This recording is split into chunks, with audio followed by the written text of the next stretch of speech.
Dah, gas kan, Pak? Assalamualaikum dulu.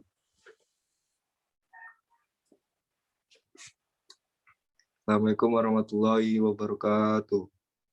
Baiklah, kami dari kelompok 2 akan menjelaskan tentang obat perangsang atau doping.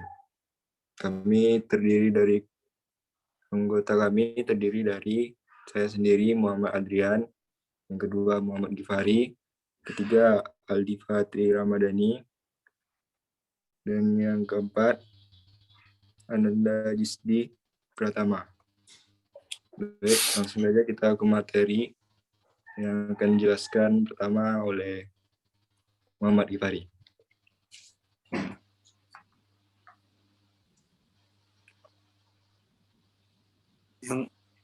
Yang mana, weh? Baca ya dulu. Ganam.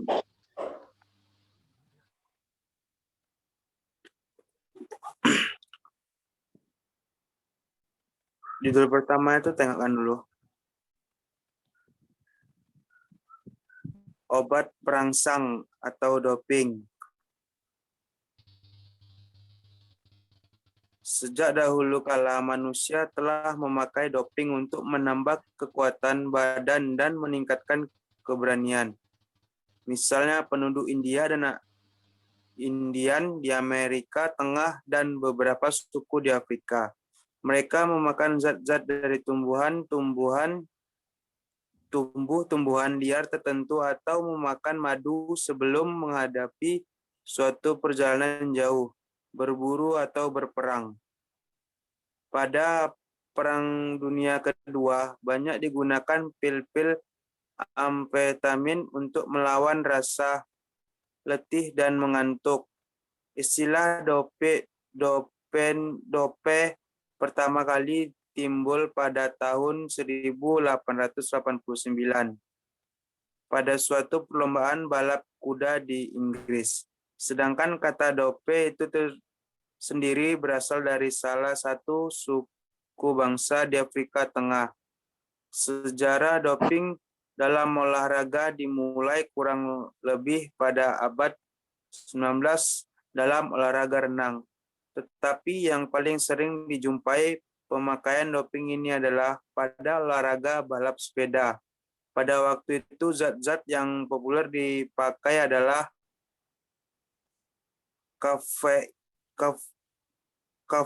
kafein, gula yang mengandung alkohol, nitroglycerin, heroin, dan kokain.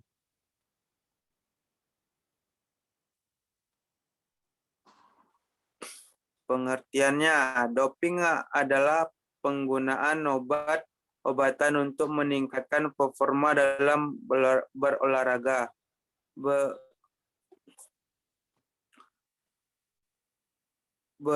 Berakar kata dope yang digunakan suku asli di Afrika Selatan untuk nama minuman beralkohol yang mereka pakai dalam upacara dansa.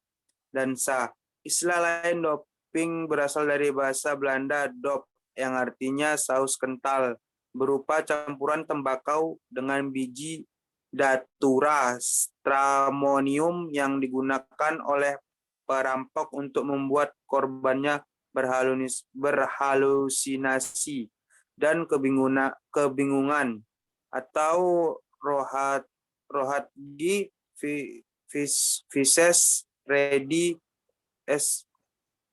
Rayana 2012. Doping adalah pemberian atau penggunaan oleh peserta lomba berupa bahan yang asli bagi organisme melalui jalan pada apa saja atau bahan fisiologis dalam jumlah yang abnormal atau diberikan melalui jalan yang abnormal dengan tujuan meningkatkan prestasi. Lanjutlah. Alasan penggunaan doping. Di sini bisa kita lihat doping sudah dilarang dalam dunia olahraga, namun kasus doping tersebut terus saja ditemukan. Ada beberapa alasan mengapa para olahraga menggunakan doping, antara lain yaitu yang pertama aspek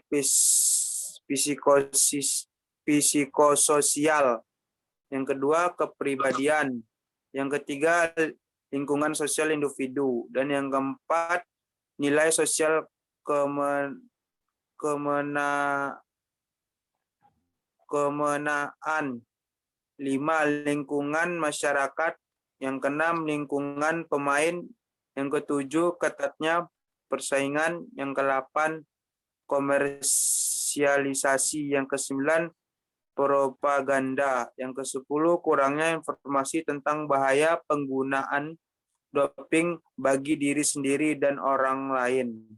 Yang ke-11, frustasi karena latihan yang telah dilakukannya tidak kunjung membuahkan prestasi.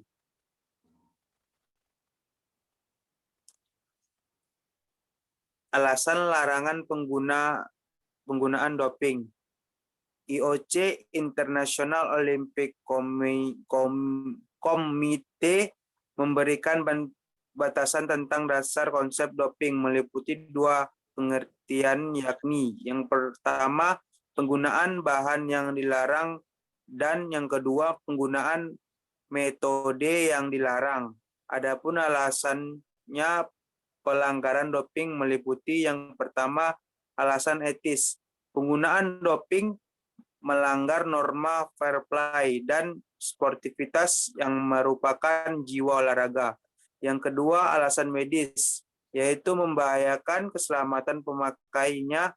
Atlet akan mengalami habituatian atau kebiasaan dan adiktian atau ketagihan, serta drugs abuse atau ketergantungan obat yang dapat membahayakan jiwanya.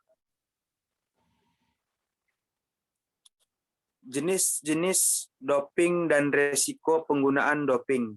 Secara umum, penggunaan doping menyebabkan terjadinya habituation atau kebiasaan dan addiction ketagihan, serta drugs abuse ketagihan atau ketergantungan obat yang pada akhirnya membahayakan atlet itu sendiri. Berikut beberapa jenis doping yang berpengaruh terhadap SSP, sistem saraf pusat, berupa analgesia, meningkatkan rasa kantuk, perubahan mood dan depresi, pernapasan pada saluran pencernaan, menyebabkan penurunan motilitas usus,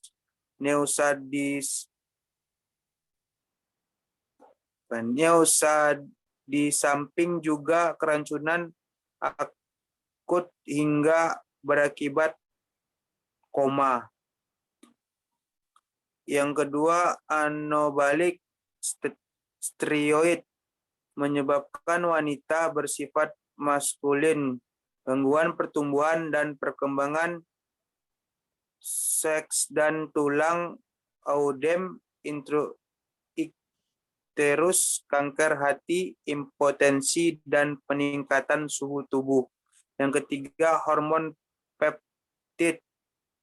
Jenis doping ini dapat menyebabkan tremor, hipertensi, kecemasan, resiko pembekuan darah, stroke, dan resiko meningkatnya serangan jantung.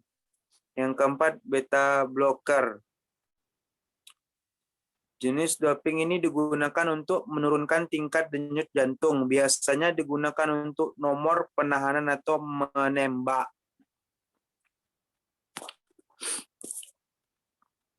Aku lagi nih, Cuk.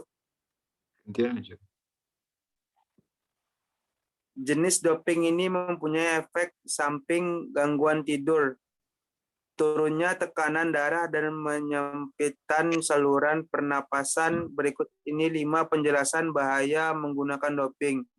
Bagi kesehatan, pengguna doping yang sesama dapat berdampak negatif bagi kesehatan, yaitu penampilan fisik yang tidak menarik seperti penuh jerawat, buah dada menjadi besar pada laki-laki, serangan jantung, penyakit kanker, sedangkan dampak secara psikologis dapat menimbulkan perilaku agresif dan tindak kekerasan.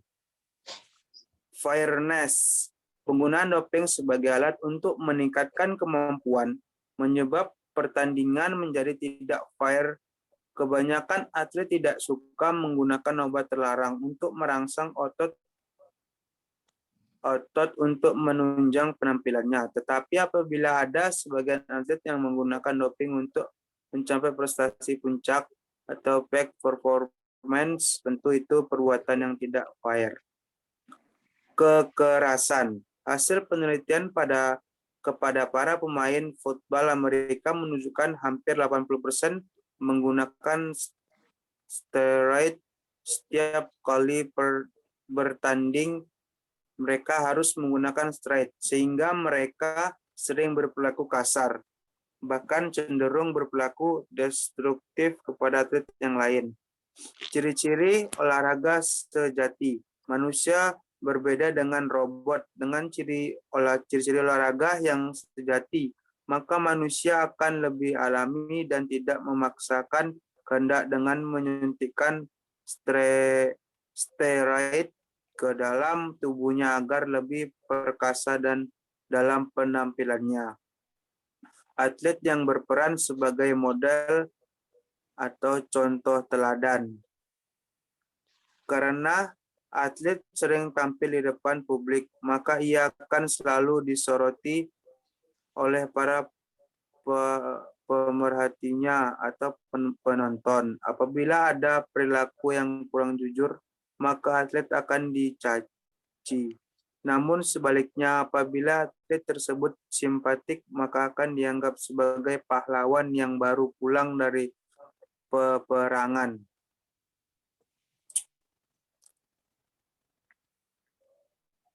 Hukum dan doping.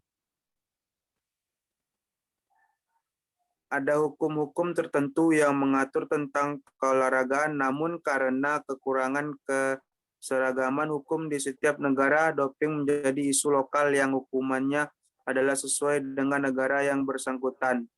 Kebijakan lembaga anti-doping ini dalam lembaga olahraga telah mengatur tentang hukuman penggunaan doping pada atlet. Namun biasanya kebijakan lembaga ini bertentangan